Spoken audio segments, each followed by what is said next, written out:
There's a lot of black on white crime that doesn't get reported in those terms. And if you are paying attention and you were framing the discussion in racial issues, people who are worried about white people being attacked by black people would have a lot to say. There'd be a lot of things to be worried about there. I've said we don't need to defund the police. We need to de-racialize the discussion about policing. You say that Derek Chauvin in Minneapolis was a racist cop. I say he was a cop who engaged in bad policing. You say that George Floyd was a victim of racism. I say he was a man in the wrong place in the wrong time. He shouldn't have been killed out there on that street, that's for sure. But his blackness didn't have a whole lot to do with it. And I say, if you insist on counting by race every time there's a criminal offense against a black person by a police officer, you invite people sitting in their suburban kitchen to say, yeah, but what about those kids that were running around downtown Chicago the other day, beating up tourists and turning over cop cars? People on the left would say the real impetus to violence in our politics is coming from the right.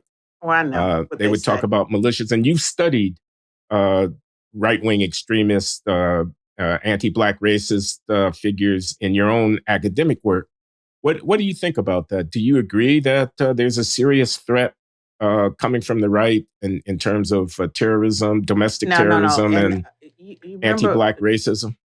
Glenn, I wrote The New White Nationalism in America, Its Challenge to Integration. It was published by Cambridge Press in 2002. And it was a warning about the future, but I argued that identity politics and multiculturalism, was creating a new kind of white nationalism. And it was not the old style KKK or neo-Nazis. It had to do with people that were concerned about white people, that were concerned about discrimination. And I argued that the new white nationalists were not people that were espousing violence or that type of thing. They were citing FBI statistics on black crime.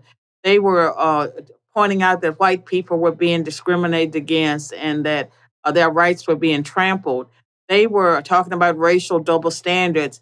They were laying out basically an argument that I thought was persuasive, especially for young people. And I felt that we needed to move away from identity politics towards the American national identity. And the concluding chapter of that book had talked about America as a whole, but it also talked about what Black people needed to do. And I felt that what I feel now is that there was not enough old-style white supremacists or neo-Nazis or people espousing violence for you to maintain that white people were racist. And so what the left has done is redefine what is a white supremacist, what is a white nationalist, because there were not enough. And so pretty much you could argue that any white person that doesn't go along with the woke agenda is a white supremacist or white nationalist. I don't think that's good for our country. So what I have seen is redefinitions so that they can actually have a larger group of people. And when you start targeting, military people and Moms for Liberty and just these various groups that have pushed back against the progressive ideas, all of these people are white nationalists if they're white, and they're even calling Black people like me Black white supremacists. And so, but to Carol, me, what about that church in South Carolina where a young man went in there and shut it up? Or that market in Buffalo, New York, where a young man went in there and shot it up. These were white supremacists. Yeah, you can always find, but the problem is that there are crimes that are taking place among and across different racial and ethnic groups, but they're not, the media focuses on a few. And so it's whatever the media chooses to focus on. And that was an issue when I wrote The New White Nationalism, because there were plenty of incidents where white people had been targeted, multiple white people killed by racial and ethnic, by Blacks, and it didn't get media attention. It wasn't even classified as a hate crime. And so that was a grievance about the racial double standards when it comes to criminal justice issues. If Black crimes against Asians and whites got the same attention as the white isolated cases, I think we would be having a different discussion. And the discussion would be about crime. And so I think the people that actually hate other racial and ethnic groups to the extent that they would kill them in mass numbers, that has been few. But I think what the left is doing is trying to divide whites and blacks and Hispanics and Asians and various groups in a manner that it will generate more hatred and more distrust of one another. And I felt back, I argued back when I wrote the New White Nationalism uh, that I believed that we were going to have unprecedented levels of racial turmoil because there were grievances that were festering. And if I wanted to create a race war, I would do exactly what the Democrats have done with race and with crime. I would do exactly what they have done, what Obama did. And so I'm not talking about that. So my book, The New White Nationalism, it was a warning, 2002. Yeah, well, And I affirmative action was a big part of that book because that was one of the grievances that white people had. And I want to get back to affirmative action, which is what your the diversity adversity is about. But I got to say this. I want to hold up my book. Yeah, hold it on up. Yeah. Everybody see that. There she is. Now, First I've time been I've saying been on for the a cover while, of my own book. I want to agree with you about something, which is that there's a lot of black on white crime that doesn't get reported in those terms. And if you are paying attention and you were framing the discussion in racial issues, people who are worried about white people being attacked by black people would have a lot to say. There'd be a lot of things to be worried about there. I've said we don't need to defund the police. We need to de-racialize the discussion about policing. You say that Derek Chauvin in Minneapolis was a racist cop. I say he was a cop who engaged in bad policing. You say that George Floyd was a victim of racism.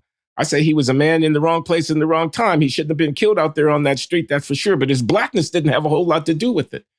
And I say, if you insist on counting by race every time there's a criminal offense against a black person by a police officer, you invite people sitting in their suburban kitchen to say, yeah, but what about those kids that were running around downtown Chicago the other day, beating up tourists and, turning over cop cars?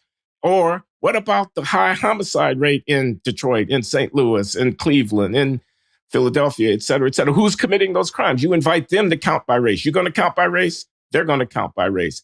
At the end of the day, that's not an exercise that black people can come out ahead in. You need to de-racialize the discussion.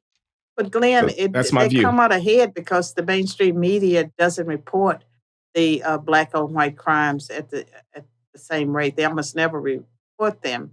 And the George Floyd incident, there will always be a George Floyd incident. I think the left has a bunch of cases. They can always play them up when they need a case. And usually during an election year, they will find something. And when we talk about George Floyd, like if you watch the whole video of how long he was in the car before he got out of the car, and the first autopsy, all the things that were in his system, and it seemed like he was dying already when he was in the car. And it's unfortunate that cop appeared to kneel on his neck because the optics.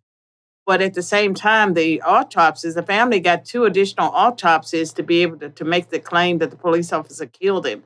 And so the left has used that. We have a chapter in the book, The Adversity Carol, of I'm sorry to Diversity. interrupt, Carol. He had a trial. There was a jury of his peers. They examined the evidence and they came in with a guilty verdict. I know about juries, and I know that in these race cases, there's a lot of pressure. We had a case in Nashville involving a young police officer. He was 25, and the black man he shot was 25, and the man that he shot had a gun and a criminal record.